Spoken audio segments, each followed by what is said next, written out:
finished, they're and for them to become poorer. And what kind of numpty would vote for that? Let's have Enfield. Daniel. Oh, hello, Nick. Lovely to speak to you again. Daniel. Well, it's no surprise that march wasn't covered. The BBC haven't covered it. No one's covered it. Because when you've helped this mess happen, you don't really want to focus too much on it, do you? Yeah, I suppose so, it's the truth. That's the true answer. They're invested in it, yeah. Exactly. I was going to say, Keir Starmer was saying about the Diz and 44 days of absolute disaster and her getting £115,000 for great service every year. And he said that that's a disgrace. Well, if he gets in, will he grow a backbone and actually cancel that? No. Say, no, you're not having that. No, he won't. Well, then he's not my man then. At the end of the day, I want a leader that's got a backbone, that's got decency, that's got honour, got all the good stuff that we used to hold dear, integrity. I mean, the idea we're going back to the killer clown for that, and he... I mean, what's going on? It's like we're in the Twilight Zone or something. I know. Yeah, it is like being stuck in some sort of horror show that you can't get out of. It's like being strapped into a fairground ride you didn't want to go on and you can't get off. It keeps going past the part where you're supposed to get off the ride, but it doesn't stop. Here we go round again. All right, thanks a lot, Daniel. So I've just been looking around to see if any news organisation had a single solitary word about that massive march there was today, and the only one that I could find was The Guardian. Thousands of protesters have marched through central London calling for the UK to rejoin the European Union. The National Rejoin March saw large crowds of people. Large is a too small a word. Huge. Massive amounts of people walked from Park Lane to Parliament Square. Marchers from across the UK travelled 4 hours to attend. Parliament Square Garden, the last stop on the march, saw a sea of blue and yellow as supporters waved EU flags and carried placards, if you please. Some signs said, Brexit was never going to work. For lower bills, rejoin the EU, and we voted Romaine, Romaine. It's the lettist thing again. And so on and so on. There's no... I'm just trying to see if they estimate the crowd numbers, but the video footage that I saw, I didn't try to estimate it, but it wasn't in the thousands. It was more like hundreds of thousands. Massive, massive, huge. But because it was all very well behaved, it's not news. 0345 6060 973. Let's have Inverness. Derek. Hello, how are you? Good, thanks. I'm calling from the Highlands of Scotland. I'm in Inverness. Mm-hmm. And I just want to say, I know we're having a laugh tonight and it's kind of comical, etc. And you're talking about the huge march in London today. But I live in the Highlands of Scotland, and the population of Scotland is about 5 million people. Yeah. And half the population of Scotland live in the southern belt between Edinburgh and Glasgow. Yeah. You're talking about the march today, the huge numbers in London. But if we have a march in Scotland with 50,000 people, perhaps, if you multiply that by the percentage of the population, 10 times of the population in London, you would have to have 500,000 people in London to be the equivalent. Right. And I also live in the north of Scotland, and as a child I was brought up in Inverness, where we have the Cameron Highlander Barracks, where I'm very much for the SNP, but I'm very much British as well. I was taught to be British. And the Highland regiments have been the most dedicated regiments in the British Army, where we were always first to fight, etc., etc. And living in the Highlands of Scotland, I'm thinking if we have Boris Johnson, the members of Parliament in the Cabinet, most of them educated at Cambridge, Oxford and Eton. Richie Sunak is probably a really nice guy, but he's an absolute multi-millionaire. But what's this got to do with you living in the Highlands of Scotland, which you keep telling us over and over again? What's that got to do with anything? Do you know if the Shetland Islands have been reconnected to the outside world yet? because I live in the Highlands. I know, you keep saying that, Derek. You told us that about 10 times already. What's your address again? Do you know if the Shetland Islands have been reconnected to the World Wide Wait? I live in the Highlands. Oh, my God. Hey, Derek, I have a question for you. Do you know what? Do you know Derek, why? Derek, I have a question. Derek, listen to me. Listen to me now. Okay. Derek, Yeah. I have a question. Okay. Where do you live? Okay. Inverness. Where is that located? Exactly. In the Highlands of Scotland. That was bizarre. Just wanted to tell us where he lives. Send him a postcard. Cheer him up. Thanks a lot, Derek, for whatever that was. This says, how's Suella Braverman's dream on seeing migrants off to Rwanda going? Says Eric in Stockton-on-Tees. Hey, how's your dream going, Suella? Oh, fabulous. No joy yet. This says, is Boris having a returning party? Says Luke. Yeah, he's having a returning business meeting. Yeah, he's going to vomit up the wall. Blackburn. Hello, Paul. Hello, Nick. Paul, I have a question for you. Yes. Do you live in the Highlands of Scotland? No, I live near Blackburn. Blackburn, right. It's not that bad, though. Right, my suggestion tonight, I think, is quite a good one. What I would suggest is to give the people the chance to call an election. A general election. My view is the change of leader requires a general election. His view is that the change of leader requires a general election, unless it's the Tories that are changing the leader, and in that case, please disregard everything he said on the matter. Well, what I would do, I would give a government, once elected, a 2-year period of grace, right? After that, we open up an e-petition that is secured, and if over 60% of the electorate sign that e-petition, then they've got to call an election. What would you think of that? I think you've been thinking too much. Yeah. You should try thinking a little bit less, Paul. That's very, very complicated. Let's give them about 5 seconds, and if they don't please us, then they're out. What do you say?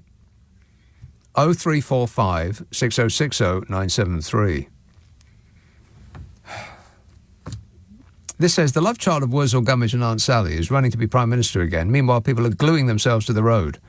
Is this just one big gotcha by Noel Edmonds? Says Adrian. It does certainly seem that way, doesn't it? Is this candid camera? Or is this real life? Hard to tell. This is LBC with Nick Abbott. You've got a good, your mind is a little bit, you know what I mean, three-dimensional. I have no idea what you mean. Hippie? This says, hi, Nick. I've come to the conclusion that Boris Johnson has some kind of Superman-esque ability to pop into a phone booth or spin around in a turnstile and emerge in a suit, no matter what he was wearing previously. Otherwise, how do you account for him having a suit at hand to wear home from his Caribbean holiday, says Liz. That's right. I hadn't thought about that. Who wears a business suit to a Caribbean holiday? Aha! Brighton. Hello, Jane. Oh, Jane. Oh, Jane. Is there anybody out there? Never mind. 0345 6060 973. Ormskirk. Gareth. Hello, Nick. Gareth. So, Nick, just a quick one. Tom Cruise, he's doing very well on Scientology, and maybe we should all give that a go. But you mentioned Top you know what? Gun I don't care what kind of religion he belongs to. I'm not remotely interested as long as he doesn't talk about it. Yeah, well, I agree.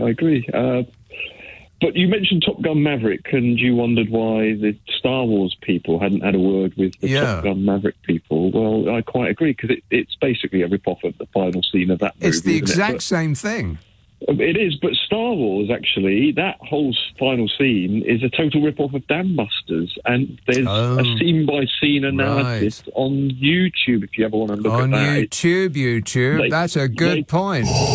They copy They copy the script and everything. It's fascinating. And a couple of other points. Wasn't it interesting that Boris... Did you see the photo of him on the plane back from wherever he was? Well, it looked like he was... it looked like he was searching for the sick bag.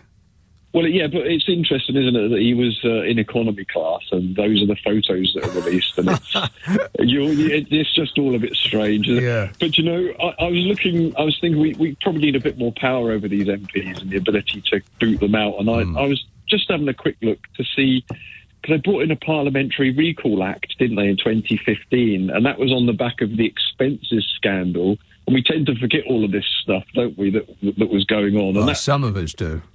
That was absolutely shocking. Now, my hometown, the MP for my hometown was the guy who was putting in claims for his duck house. Oh, and God. When that broke, when that broke, and the news broke on that, he was actually in New York on a fact-finding trip to look at parallels between his constituency and New York. And I can tell you there are no parallels between New York and that. No. But when the next general election came, who did the local populace vote in?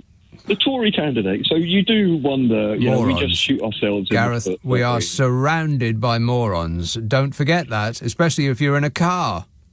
Yeah, well, quite right. One last question for you, Nick, if I may. So I listen to LBC quite a lot, I have it on in the background, but I've noticed Andrew Marr doesn't take any calls from the hoi polloi, does he, the great unwashed? So how did he negotiate that contract? How come you've got to speak to people like me, but he doesn't have to speak to any of us at all? Well, the thing with Andrew Marr is that his show is so packed solid, he hasn't got time to talk to the likes of you, mate. What does that say about your show? Well, I've just got no end of flabby hours at my disposal, and I've got to fill it up some way, so fortunately... Well, your show's far more entertaining than his, I have to say. Well, I'm not sure that that's actually true. It lasts longer. That is certainly the case. All right, thanks a lot, Gareth. 0345 6060 973. Gary says, did somebody say something about doing something different over and over again, being the definition of insanity, expecting a different result? Well, somebody said something like that, Gary, but I think you screwed it up a little bit there. This says, Boris wants another shot of PM so he can move in and get his wallpaper back. That's if Liz Truss hasn't stripped it in a rage. Yeah. I wonder what's going on in those four walls. Yeah, is Boris Johnson still squatting at Chequers? Has he still got his suit hung up in the wardrobe in Chequers? Just curious. Are we still paying for the upkeep of that man? This says, can't Nicola Sturgeon just declare independence so I have somewhere to claim asylum? I vaguely understand the language, and I guess I could learn to like deep-fried Mars bars. I think people talk about that kind of thing too much. I grew up in Scotland, in Edinburgh. I never had a deep-fried Mars bar in my life. I wouldn't even know where to get one. It's just a story that somebody made for the news and it just stuck. No such thing exists. Hi, Nick. Liz Truss thinks she's had a bad week. I've had worse. My toilet broke. I set fire to my new grill, and then I broke my drill while falling off the ladder. I had to employ a handyman to repair the mess I'd made. I've never felt less a man, says Andy. He doesn't feel like a man, but he needed one. Or woman, sexist. How many of these have I got? Oh, only 10 pages. No. How do these people get my number? This says, hey, Nick, I saw some good news trying to avoid the bad news. There's a cure for baldness on the way. So Mr. Plastic Pasta Head might finally sort out that melted seagull disguise, says Johnny in Liverpool. That's right. Yeah, I saw that too. Or all these medical stories that you see, breakthrough with cancer or breakthrough with baldness and all this sort of stuff. And the story comes and you think, wow, that's great. And the story goes, and then a week goes by, and a month, and a couple of years, and absolutely nothing happens. That's because scientists have some sort of tiny, minor breakthrough, and they release a paper that bigs themselves up, saying, this is a great step forward to the sunlit uplands. and journalists fall on it, only read the headline, which is them saying, great breakthrough. Down at the conclusion of the report, the scientists say, this is going to take another 10 or 20 years, but, if you live long enough, then you'll have hair here, there and everywhere, baby. But the journalists never read that part. They just read the part that says great breakthrough, and then they print a story in the newspaper, and people think, wow, terrific, where can I get some? You can't. Doesn't exist. So don't hold out any hope for that. This is LBC from Global, leading Britain's conversation with Nick Abbott.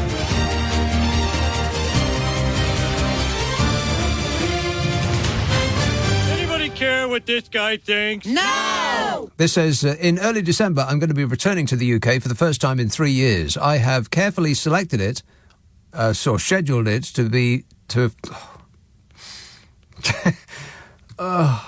Shall I say all that again? No. In early December, I'm going to be returning to the UK for the first time in 3 years. I have carefully scheduled it to fully experience the sunlit uplands of Brexit Britain. Wish me luck, I think I'll need it. Oh, mate, when you get back here, you won't recognise the place. It's fantastic.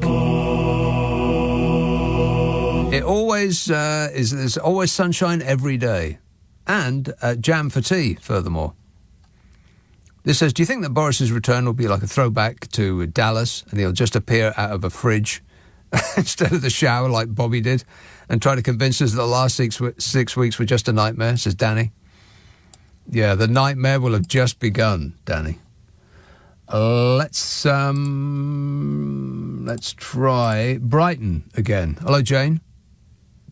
Oh, hello. I'm there here. You are. Yes, Jane. Hi. Just wanted to say I was at the march in London today.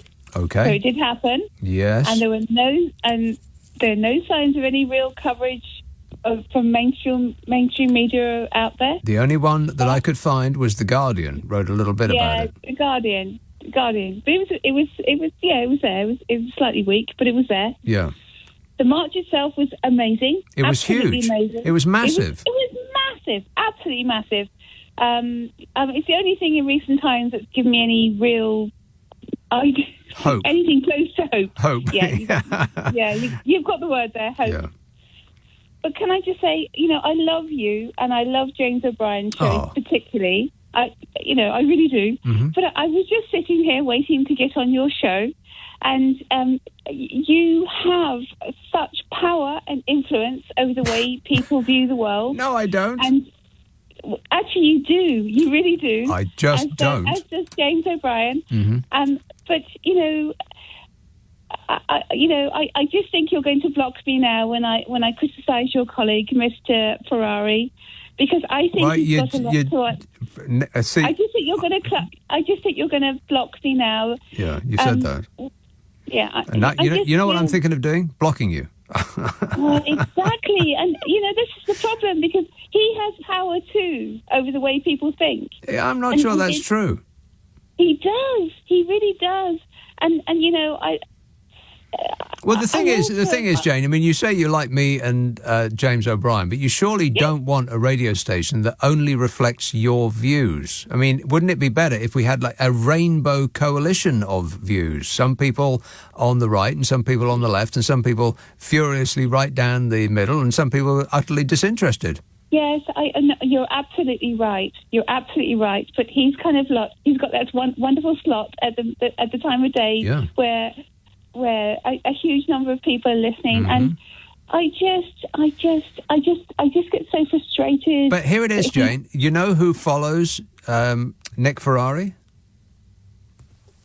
I can imagine. What? Who follows him on the schedule? Who has a show after his?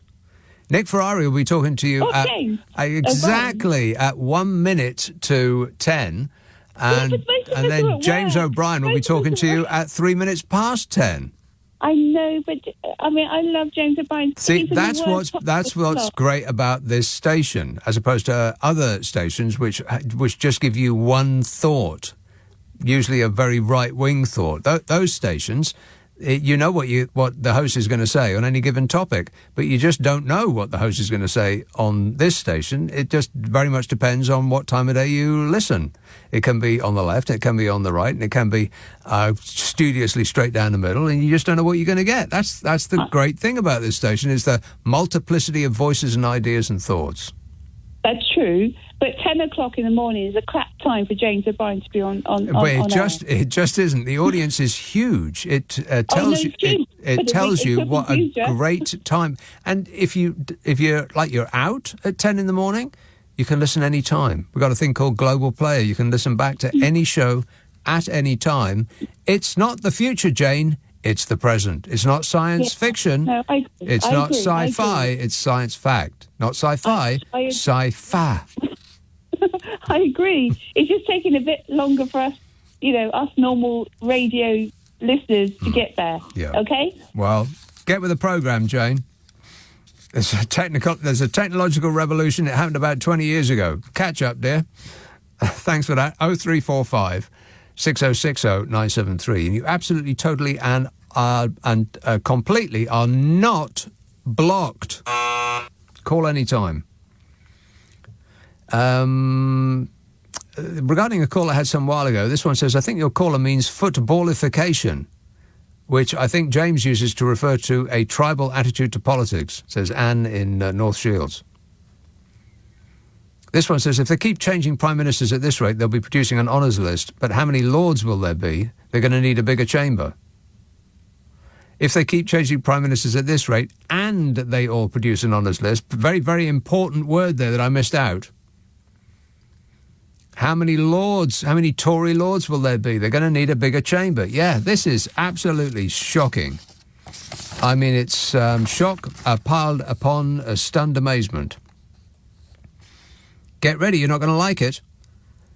Despite only having been in the job for 6 bloomin' weeks, Liz Truss is set to draw up a resignation honours list. What? Downing Street said yesterday that it was the convention that all outgoing prime ministers issue such lists.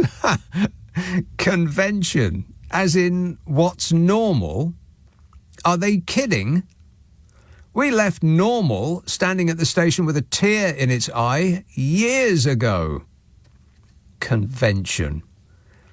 Like changing the leader of a country as often as most people change their pants without actually having an election is convention.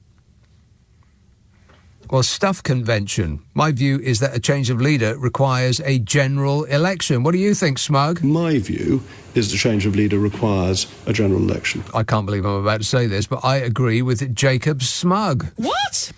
So the Blunder Truss actually has the brass neck to avail herself of all the appurtenances of power, despite making as much of a mess of the economy in a few short days as an incontinent dog would in a bed. And so various assorted lick-spittle slugs and halfwits are going to get shoved up the House of Lords to rule over us forever because that walking, squawking, pin-headed nightmare got enough pinheads to vote for her on a promise of more cruelty to the needy. Because don't forget, that's how she got to where she is. Or was, more accurately. She actually still is there. In case you were wondering. If anybody's, on the bridge of the ship, it's still her. More lords, Tory lords, and we're all going to have to pay for them. It's enough to make you scream. But it's not just the mouth-breathing goofballs that she's surrounded herself with that will get the funny name and a badge and a free ride for the rest of their lives. It's the people who donated money to her campaign to make it happen. Oh, no. And because of the blink-and-you'd-miss-it brevity of her time in the job, it could make a Truss resignation honours the most controversial since the last Prime Minister's resignation honours list. You know, the one who didn't resign, the one who got sacked. Yeah. Wait. I mean, we still don't know who Mr. Blobby is going to honour. But shall we assume that they are among the most disreputable, unlikable, twisted bunch of ne'er-do-wells that the world has ever seen? I can't comment on that. And you put those two lists together and the House of Lords is going to be stuffed with more harumphing old Tory bores than a Surrey golf club. And they get to sit in the House of Lords for life and claim £323 a day just for showing their face before going to lunch. And it's tax-free, which is about the same rate of pay as someone on around $130,000 a year for life for not doing anything. And they get the ability to sell their title to whichever shady business wants to burnish their reputation by having their name on their headed notepaper. Lord Purr approves of this company. I mean, that's got to be worth a six-figure sum every year. And, of course, access to ministers, because they all share the same building. If Keir Starmer doesn't abolish the House of Lords, as his first order of business on day one, he should be sacked by his party on day two. But there's as much chance of him doing that as him forgetting to style his hair in the morning. You don't need to put all of that product in your hair. You just don't. You just don't. And it's worse than all of that, of course, because the woman that consigned this country to previously unheard levels of international mirth, who made millions more pay more money for their mortgage, and who treated this country as a rich person's plaything, is going to get £115,000 of your money every year forever. And all she has to do to get that money is maintain a presence on social media. I'm not making that up. That counts as work. Groovy. Yeah, work. Not groovy, goofy. I have to separate those. They just look too much alike. Just one letter out. Not groovy, goofy. I looked it up. They get 115 grand. I mean, it's not a wage. It's they call it expenses or an emolument or something like that. And they have to show that they don't have to do anything of the sort. But if quizzed by an investigator, they have to prove or show some evidence of work. And such evidence includes, but is not limited to, maintaining a presence on social media. You know, what other people do in their spare time. 115,000 a year. Apparently, it's not known whether Boris Johnson has claimed that allowance, as the most recent annual figures are yet to be published. But should we just go ahead and assume that that vacuum of morality has collected the absolute maximum that he can get his hands on, and a lorry load more just to see what he can get away with? Yes. Wheels on the lorry go round and round, Bodger. God, it's all so third world. Actually, that's being offensive to the third world. Third world are on the phone and they would like to register a complaint. This is LBC with Nick Abbott. Right, so what are we doing? Given we're doing a radio show, but it does remind me that I do a podcast with Carol McGiffin. Oh, right, yeah. It's called What's Your Problem with Nick and Carol, in which the delightful Carol McGiffin and I try to solve people's problems while laughing like drains. Oh, right, yeah. Well, there's about 130 or more episodes that are available on the World Wide Web. It's on Global Player, like everything else I do. It's the hour in the week that I know she does, and me too. I laugh more in that hour than in any other hour in the week. We just seem to be able to be funny. Now, if you have an hour and you wish to be amused, then it'll be right up your alley. Ask for it by name on an internet near you. What's your problem with Nick and Carol? Now, if you want us to have a bash at your issue, send it to this address. nickandcarol@global.com, nickandcarol@global.com, and gird yourself for total satisfaction. Yeah. What's your problem with Nick and Carol? Now then, let's have Croydon. Hello, Sean. Hello, mate. You all right? Yes, good, thanks. Good. Mate, I cannot believe that there's even talk about this clown, Boris, being back in power. Back in power. Yeah. Wait a minute. Mm-hmm. It's absolutely ridiculous, mate. It really is. I can't believe it. That Liz Truss, mate, don't even get me started. But, believe it, Sean, it's happening to you. Oh, God, mate, trust me, I'm dreading it. I am absolutely dreading it. Well, however it was last time around, it'll be like that next time around, but on steroids. And I wish you the best of luck. You're going to need it. Thanks a lot, Sean. 0345 6060 973. Ben in Alnwick says, is it Alnwick or Oik? It's something like that. What is it? It is. Yes. Just scrolling. You've got so many texts, Nick. Too many. Alnwick. How do you pronounce Alnwick? Alnwick. We'll go with that. I think he doesn't know. Is that you not knowing? It says Bob Mortimer's edible face mask from Taskmaster has an uncanny similarity to Michael Fabricant. Look it up. You won't be disappointed. and I looked it up. That's spooky. Have you ever seen him in the same room at the same time? No. I rest my face. Let's have Camden. Ellie. I can't believe it. You actually are speaking to me. Ellie. Hi. I just seen how long you've been waiting. Sorry about that. You've been at the corner of my screen. I had no idea you'd been waiting so long.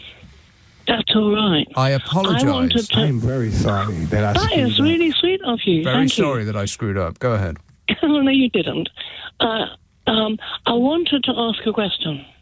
What's your question? Or make a request or two.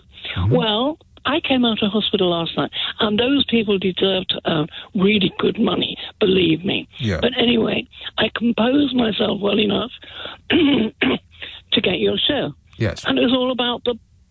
No, don't swear on the radio. It's all about Conservatives. It's Bodgeness. Yeah.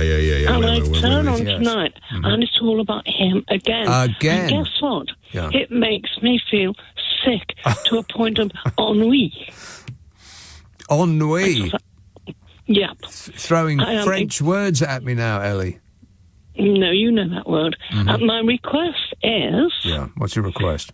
Well, originally it was, can you go on a musical? Because I don't want to hear about what that stupid story party is doing. I'll play the Tweety Bird song by you know who. Or you could help me with my quest. Which is? Because you're influential. I have got to go out into the big wide world soon. Don't do which it. is a bit scary. Yeah. Because I've been indoors for a long time. Ellie, you're living in Camden. Never go outside the flat again. Don't say that. I have to. And I'm scared of going because now I'm an elder. People talk to me like an elderly. Yeah. And after about 10 times of getting patronised or humoured, I'm ready to bite their heads off. So I would like... You don't like being patronised and humoured. Calm down, dear. Is that any help? Don't do it. No. But altitude, I'll let it pass because I know you're doing it on purpose. Right. Rather than sleepwalking. Mm-hmm. I want to start a quest that people who are old are called elders rather than elderly because actually we don't deserve to be disrespected. So I want to put that on you because you have a lateral... Did you say disrespected? Yeah, it's disrespectful to patronise people. Oh, right. Yeah, you deserve to be respected just like everybody else, but a little bit more because you've been around longer. Elders, you revere, or societies, better ones than ours, revere their elders. We, well, on the I don't other want hand, to be revered. I just want to be spoken to as if I still have a brain. You don't want to be revered. If you say anything back, then you are being a grumpy elderly person. Don't ever say anything back to any of these people. Warning! Especially in Camden. You never know what you might get. But I wish you all the best, Ellie. Cheers, my dear. I didn't mean that, but I kind of did. Thanks a lot, Ellie. Appreciate it. 0345 6060 973. Birmingham. Hello, Linda. Hi there, Nick. Linda. Yeah. Oh, this is my first time calling in. Is it? My son prompted me to do it. He tuned me into yourself and James O'Brien. But I get so angry about Boris and the government, and because I work in adult social care, all the rubbish that we've been fed about protective rings around people in care homes and them making the right decisions at the right time. When working in that field, we can see very clearly all the decisions that were made at the wrong time and all the wrong decisions. And I can't believe how people just wash that away because we ended up with a good rollout of a vaccine. Oh, God, if I hear that one more time. To be rolled out so very quickly because of how bad things have got because of all the wrong decisions made at all the wrong times. That's right. You don't get any points for putting out the fire that you started. And it was sheer panic that they had to do and pull it out at whether they did to do what they did. Yeah. Because, you know, we was there the first time when they got it wrong. I mean, Boris couldn't even be bothered to turn up for the Cobra meetings when it was clear what was coming. The man's a shower. And then Matt Hancock. Oh, please. I mean, he was this... You know, people were being discharged into these care homes. There was agency care staff going from one home to another. Matt Hancock. I mean, it could only get worse if he was the next Prime Minister. Well, you say that, but look where Hunt is. He has already got that badge of being the worst Health Secretary ever. I can't, they do abysmally badly at every one of the tasks that are presented to them, and they get promoted. Can you believe it? Can't believe it. I mean, it's just like a really bad nightmare. Linda, now listen to me. Linda, listen to me very carefully. Take a deep breath in. Take a deep breath in. Yeah. Take a deep breath in. Do it. Yeah. And let it out slowly. Oh. There you go. Don't you feel better now? No. Thanks a lot, Linda. 0345 6060 973. I found something that's actually quite useful. When you take a deep breath in and then out, imagine that the air is escaping through your ribcage. Now, I know that might sound a bit weird, but it works for me. Take a deep breath in and then let it out through your ribcage. And it's almost as like it goes, I believe it actually works. I mean, other methods of calming yourself down might work for you, but that's, and this is very late in life that I've discovered that. Just take a deep breath in, and then imagine the air escaping through your ribcage as you breathe out. And it almost, it's like it's sort of, okay, there you go. That's lovely. Groovy. Try it and you can thank me later. No, wait. I've changed my mind. You can thank me now. Thank you. 0345 6060 973. Try it, Linda. You might like it. This says, if Bodger gets 100 supporters, then the 1922 committee should subtract his minus 52% public approval rating, so he's forced to withdraw. And then he says something that I probably shouldn't say. It says, Phil in Brighton.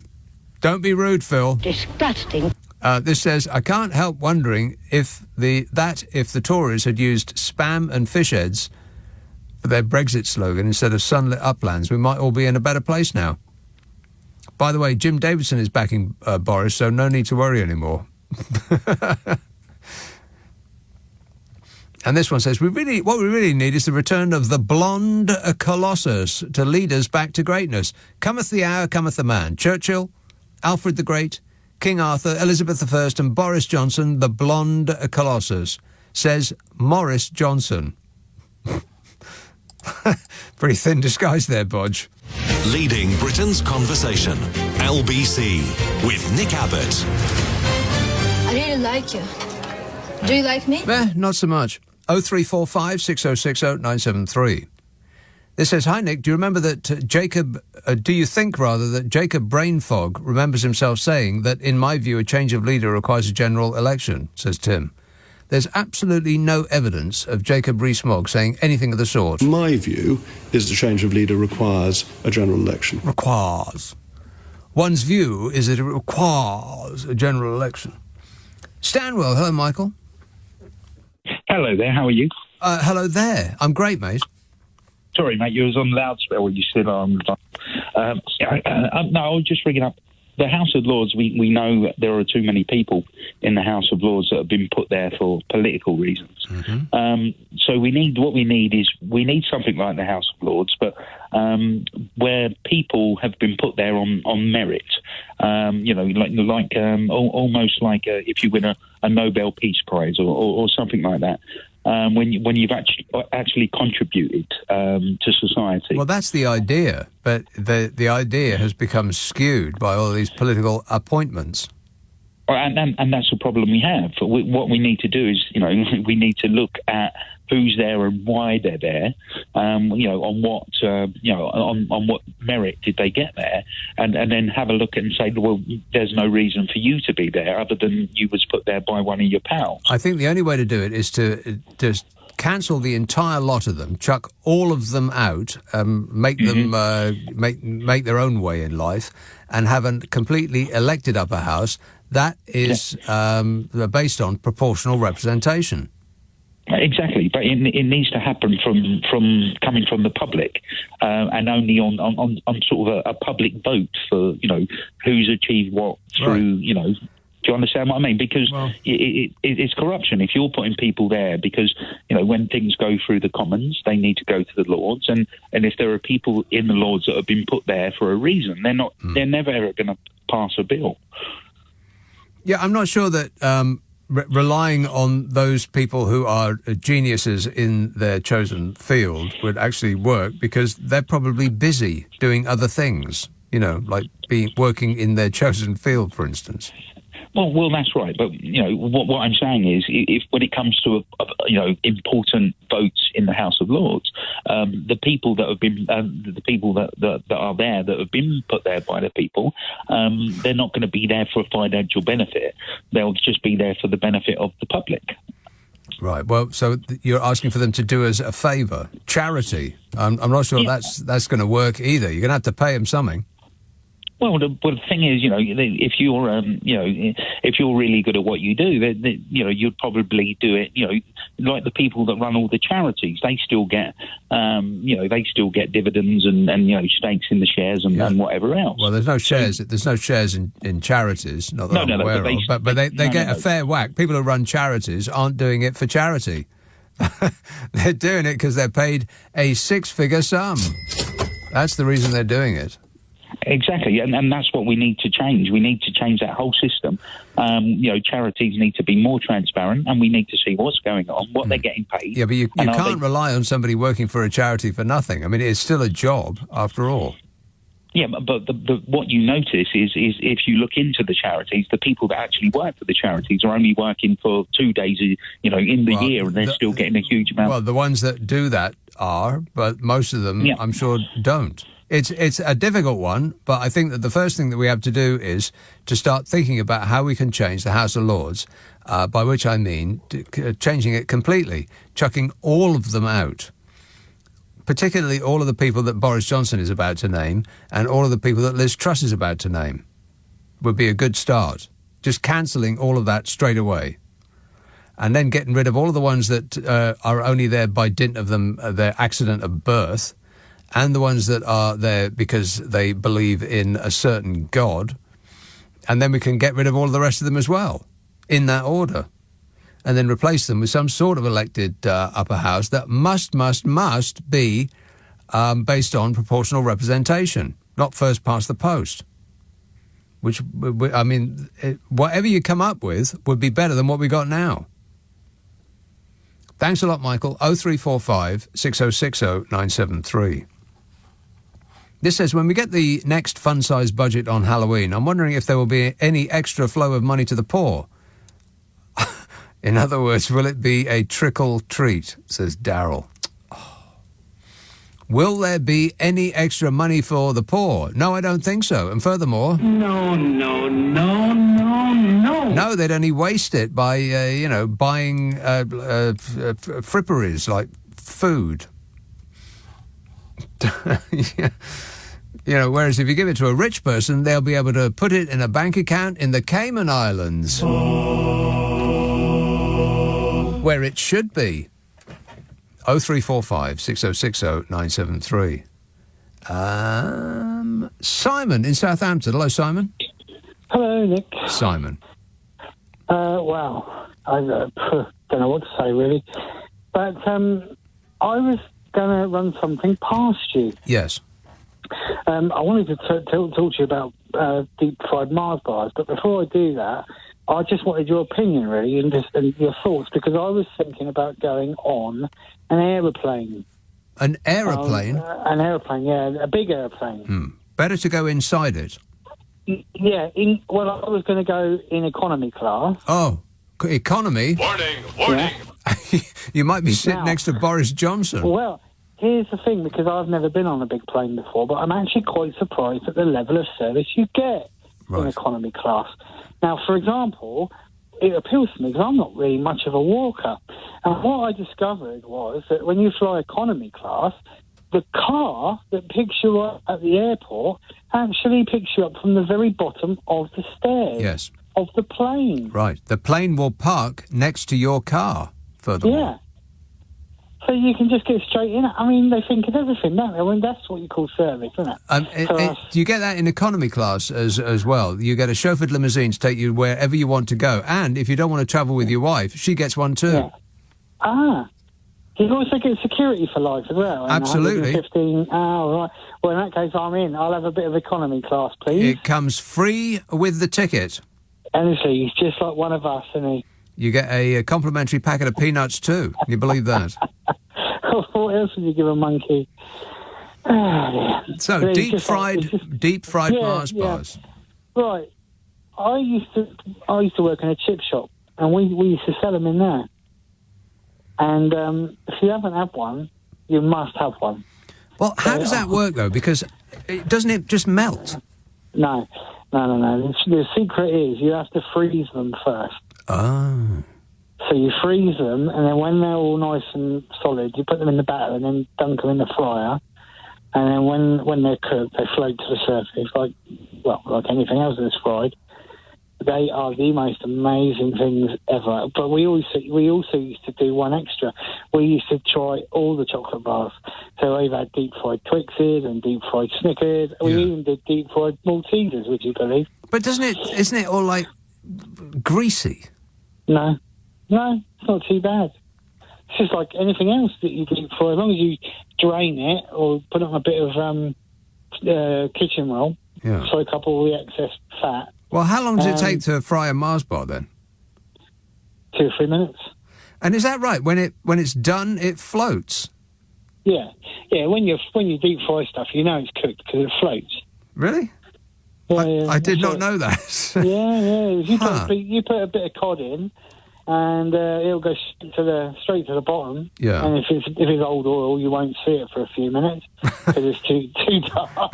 Right. And then when it pops to the surface, you know it's done. I'm sure old Ranjit will be able to verify what I'm saying. Well, probably, yeah.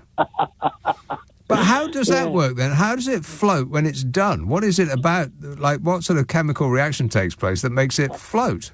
It's magic. Is it? I don't know. It might be something to do with air or something. But so when you bite into the, it's frozen. So when after it's got cooked, then presumably it is unfrozen. It's defrosted, right? Yeah. It's not still hard in the middle. No. It's cooked right through. But isn't it just this mushy mess that goes all over everywhere when you bite into it? No, it's absolutely. I mean, it's like deep fried ice cream. Well, I've never had that either. I've never heard of such a thing. Deep fried ice cream? Get lost. There's no such thing. Seriously. What? There is, seriously, there is. Yeah, because it's frozen. What that's doing is, whilst that's melting in the middle, the batter on the outside is doing all the cooking. It's the batter that keeps it all in. Right. But then when you bite into it, doesn't it like just pour out all over your fingers? Sticky. No, it's gooey-ish, only because they're obviously the extreme heat. You couldn't just bite into it, burn your mouth off. But Well, yeah. You have to let it cool. Yeah. Well, how much is a deep fried Mars bar? The chip shop round near me, I don't know whether they're still doing them. When we were doing them, we were charging 99p. 99p? What? Yeah, that was a few years ago now. Right. With inflation and everything else, you're probably looking at about £6, I would have thought. That's right. if you have to ask how much it is, you can't afford it. That's right. But try it. You can make it yourself at home anyway. I absolutely will do nothing of the sort. Oh, but will you know? Won't you though? Well, I'm thinking about it. You're tempted, aren't you? I am, yeah. But just make sure you put it in the freezer first. Right, will do. Is it a part? Does it work as part of a calorie-controlled diet? If you're wanting to increase your calorie controls, then yes. Yeah. Okay. Don't have one every day, but you will want more than one. All right. Okay. Excellent work. And terrific advice. Thanks a lot, Simon. He's going to be part of our new cookery slot and our health slot as well. We're going to give him his own show. Oh my God, we're all going to die. This is LBC with Nick Abbott. Call 0345 6060 973. Tweet at LBC. Text 84850. Come on, we're running late. This says Boris's 100 backers are as real as his 40 new hospitals. Yeah, how are those 40 new hospitals coming, by the way? Fabulous. Yeah, that's what I thought. 0345 6060 973. County Derry. Hello, Owen. How you doing, Nick? Good, thanks. What's the crack? Oh, this and that. I just want to say, with the government, the British government, in general, imploded, everything's gone wrong. Completely, everything's up in the air, Mm-hmm. But also over here, we don't even have a government at all. The DUP dropped the government, and we have nothing over here. And how are you faring? Well, I'm faring okay because. Well, there you go. Maybe we don't need one. This is what I'm saying. Maybe everything's okay without a government. Yeah. Maybe we don't need you, Bodge. What do you reckon about that? I can't comment on that. He'll think about it. Yeah. Hey, do you think Bodge is going to come back again? Oh, well, he's back already. If he didn't think he could win, then he wouldn't have cancelled his most recent holiday. And if he doesn't win, he'll be back on holiday before you know it. All right, thanks a lot, Owen. 0345 6060 973. It says, turns out Liz was a quitter. They're making fun of you, Liz. That is a disgrace. This says, please play the Brenda from Bristol clip saying, you're joking, not another one. You're joking. Quite apt. Yet again, says Mark in Wiltshire. If only I had that one lined up. You're joking.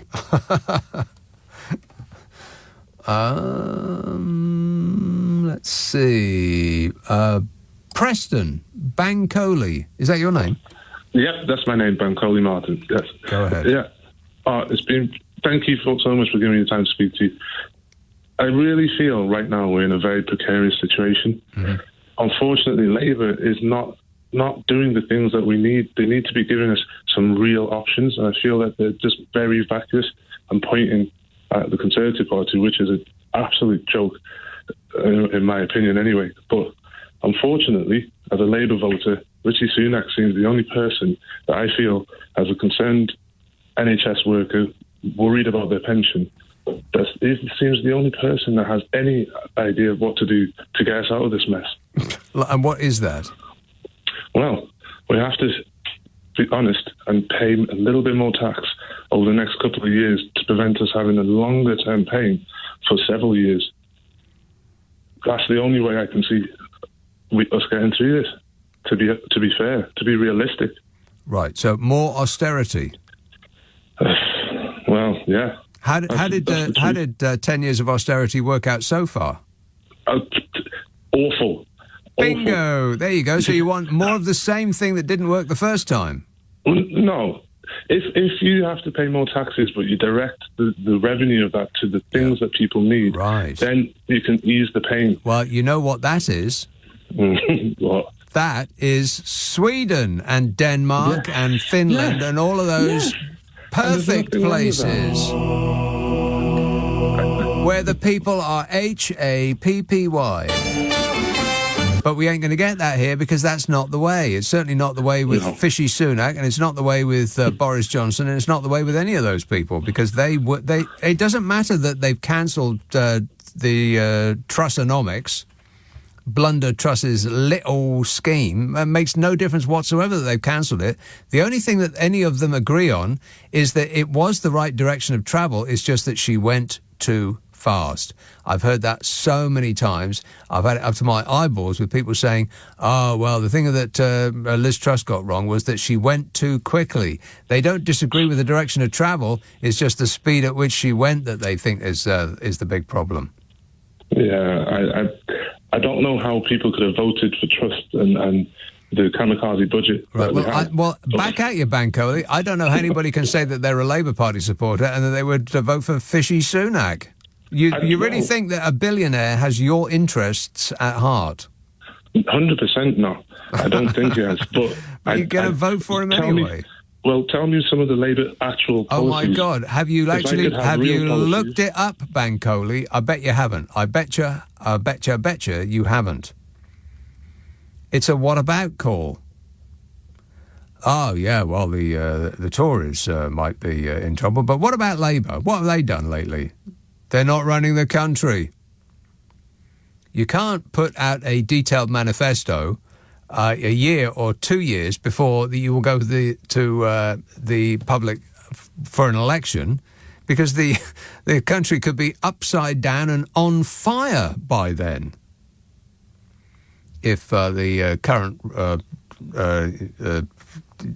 direction of travel is continued. Who knows what might happen by this time next week, for crying out loud. So to ask the Labour Party to specifically lay out what it is they will and will not do is an impossible task. They can't do it because they don't know what it will be like when they get there. I mean, they can have some vague sort of plan. And you know what, Bankole? Your dreams are about to come true because Nick Ferrari is going to have Keir Starmer on his show tomorrow. No, Monday from 9 o'clock. Call Keir. So you will be able to call him personally, Bankole, and ask him what the hell's he going to do. Yeah, we need that leadership. Right. Or we're getting Boris. That's the problem. The nightmare will happen. The nightmare will continue. Yeah. Call him up. Ask him specifically to, lay out his plans about this, that, and whatever else concerns you. Nick Ferrari, call Keir, Monday at 9. I mean, it's good that he's actually, going to present himself to be quizzed. Because a lot of people, even now, I mean, they have sort of spelled out some of what they're going to do, like the sort of their vague plans. But I still get people, just like you, calling up saying, well, I've got no idea what they're going to do. I can't vote for him because, socialism or Jeremy Corbyn or... I don't like his hair. I mean, there's some justification for not liking his hair. I mean... You don't need to put all of that product in your hair. You just don't. It's a little bit too much product, but he does have great hair. Thanks a lot, Bankole, if that is indeed your name. This says, I never envisaged that at 60 plus, life wouldn't have its ups and downs. I thought my pension would last a while longer, but bills are draining my finances. To cap it all, this blooming government and the thought of Bojo coming back as PM is causing me PTSD. P.S. I've never voted Tory.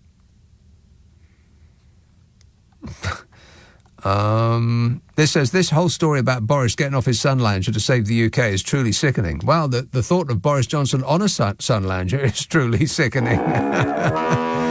Yeah, I saw a picture of it just today. Disgusting. I want to say it, I mean him, on a beach. Once seen, you can never unsee it. This says, how many of these have I got? Oh, my God. Well, I can't get through them all. I just can't. So I'll pick a couple at random. This says they could put all the Tory lords in one of Boris's Nightingale hospitals. They could put all the Tory lords in one of Bodger's Nightingale hospitals, says Greg in Leeds. That's right. Maybe I'll end on that. They could put them in, lock the door, and leave them to it. Leave them to it. Leave them to it. Leave them to it. Leave them to it. Leave them to it. Leave them to it. Leave them to it. Leave them to it. Leave them to it. Leave them to it. Leave them to it. Leave them to it. Leave them